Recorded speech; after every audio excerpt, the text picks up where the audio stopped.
يا أيها المزمل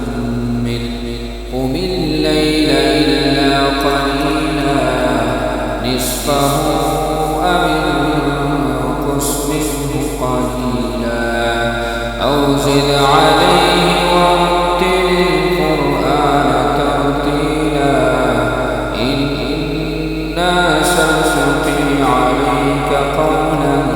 ثقيلا إن ناشئة الليل هي أشد وطئا وأقوم قيلا إن لك في النهار سبحا طويلا واذكر اسم ربك وتبتل إليه تبتيلا رب المشرق والمغرب لا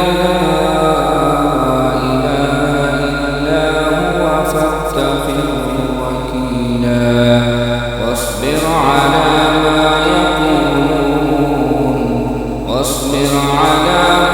يقولون واهجرهم هجرا جميلا وذرني والمكذبين أولي النعمة ومهلهم قليلا إن